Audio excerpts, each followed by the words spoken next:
যে ঘটনা ঘটলো অত্যন্ত দুঃখজনক, দুর্ভাগ্যজনক। এ কোনো উত্তর দেওয়া যায় না, এগুলো বলা যায় না কিছু। পশ্চিমবাংলাটা কি শেষমেশ ধর্ষণ এবং খুনের রাজত্বে পরিণত হলো? মহিলা মুখ্যমন্ত্রীর রাজত্বকাল ধর্ষণ এবং খুনের রাজত্ব হয়ে গেল। ক্লাস 4-এ পড়া মেয়ে ফিরছে, পড়া থেকে ফিরছে, পাওয়া গেল না। লোকে আন্দাজ করলো যে কিছু একটা বড় ঘটনা ঘটছে, সন্দেহভাজন আন্দাজ করলো, পুলিশের কাছে গেল। পুলিশ পিং পং এর বদল লাথি মারলো মানুষকে, এখানে না ওখানে যাও, ওখানে না সেখানে যাও, এখানে হবে না ওখানে গিয়ে জানাতে হবে ইত্যাদি করতে করতে সময় চলে গেল। এবং তারপর পুলিশ চুপ, কোনো দায়িত্ব নেই। শেষমেশ মানুষের চাপে যখন সন্দেহভাজনকে ধরলো তখন বোঝা গেল, এবং তখন অনেক লেট, মেয়েটা খুন হয়ে গেছে।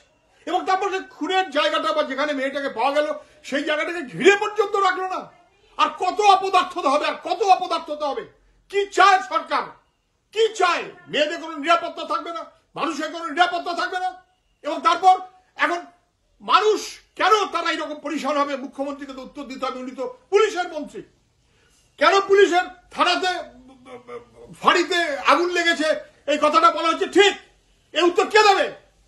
পুলিশ মন্ত্রীকে দিতে হবে। কেন তার পুলিশ ব্যর্থ? কেন মানুষ এত বিক্ষুব্ধ হচ্ছে? এবং তার দায় কার? গোটা পশ্চিমবাংলাটা ধর্ষণ খুনের রাজত্বে পরিণত হচ্ছে।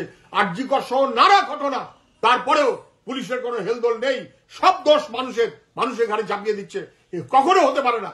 ওখানকার স্থানীয় মানুষ স্বাভাবিক কারণে তারা প্রতিবাদ করছেন, এই প্রতিবাদ সংগত।